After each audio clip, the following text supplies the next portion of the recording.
Good morning. তো দেখো ঘুম থেকে উঠে গেছি, এখন বাজে 9:30। মাম্মামের আজকে স্কুল আছে। কালকে ছিলাম আমরা ছোট মার বাড়ি, রাতে চলে এসে খাওয়া দাওয়া।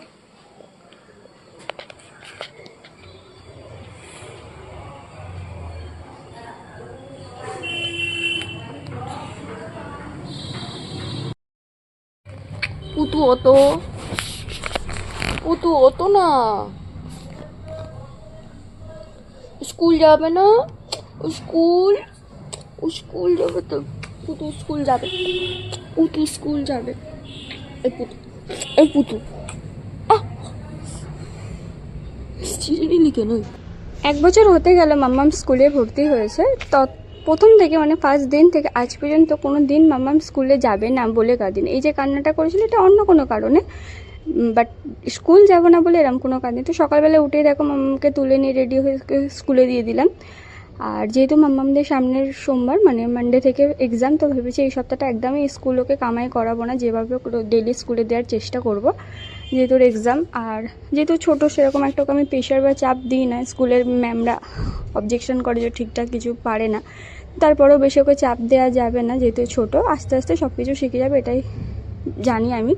তো তারপরে ওকে স্কুলে তুলে দিয়ে চলে গেলাম বাবার সাথে একটু চা খেতে। আর গিয়ে ভালোই হলো, বাবা কিনে দিল মাটন, যেটা তোমাদের দাদাভাই ভীষণ ভালোবাসে। মাকে বললাম একটু পাতলা করে ঝোল আর ভাত করতে সরু চালে।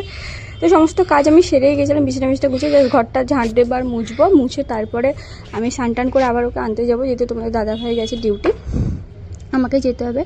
তো দেখো আমি ঘরে সমস্ত চেঞ্জ করে আগে সমস্ত কাজবাজ করে নেব, নিয়ে তারপর স্নান করে এলাম। আর যেহেতু কালকে টুইসডে মানে মঙ্গলবার, মামামের জন্মবার, শ্যাম্পু করতে পারবো না, তাই ভাবলাম যে না আজকে শ্যাম্পু করে নিই। আর বেসিক্যালি আমি শ্যাম্পু করার আগে মাথায় একটু তেল দিয়ে নিই যাতে চুলটা সফট হয়। তো আজকে আর দেওয়া হয়নি, যেহেতু ফাট করে মনে পড়লো কাল মঙ্গলবার, এই জন্য আজকে শ্যাম্পু করে নিলাম। তো চুলটা ভালো করে শোকানোর টাইম পাইনি, যা হোক করে হাত দিয়ে কম করে বেরিয়ে পড়লাম। কেন বলো তো, অ্যাকচুয়ালি কী হয় না, মাম্মামের ছুটি হয়ে যায় ধরো 12টা, এবার একটু যেহেতু আমি হেঁটে যাই অনেকটা টাইম লাগে 5, 10, 7 মিনিট, তো একটু আগে না গেলে মাম্মাম দাঁড়িয়ে থাকে, সব বাচ্চারা চলে যায়, খারাপ লাগে। তো চেষ্টা করে একটু আগে যেতে, তাও একটু লেট হয়ে যায়। তো তাড়াতাড়ি ফটাফট রেডি হয়ে গেছিলাম, এদিকে রেডি হয়েছিলাম পুরো, যে চুলটা একটু করে হাত দিয়ে কম করে আনতে চলে গেলাম। আর তোমরা বলো আমার উইদাউট চশমা না চশমা পরেই ভালো লাগে, অবশ্যই কমেন্ট করে জানিও।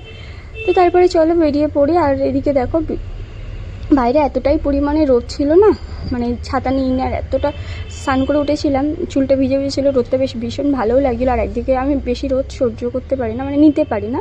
তো তারপর দেখো মামামের স্কুলের কাছে চলে এসেছিলাম, আর সব বাচ্চাদের অলরেডি ছুটি হয়ে গেছে, ওকে নিয়ে ওকে দিয়ে আমার আবার কাজ আছে, আজকে কাজ আছে একদম টাইমে, ওকে দিয়ে মায়ের কাছে খাইয়ে দিয়ে দেবো, বলবো কি একটু ঘুম পাড়িয়ে দিতে। এদিকে দেখো সব বেবিদের ছুটি হয়ে গেছে, ওরা বেলুন নিয়ে যাচ্ছে, এই বেলুনগুলো এদের চিলড্রেন্স ডে, সব আন্টিরা মানে ওদেরকে দিয়েছে। তো তারপর মামাকে খাইয়ে টাইয়ে দিয়ে রেডি হয়ে গেছি, বেরিয়ে পড়েছি কাজের জন্য, যেহেতু আমার কাজটা একদম টাইমে আছে, আজকে একটু লেট করা যাবে না। তো চলো আজ আসি, আবার কাল দেখা হবে, বাই।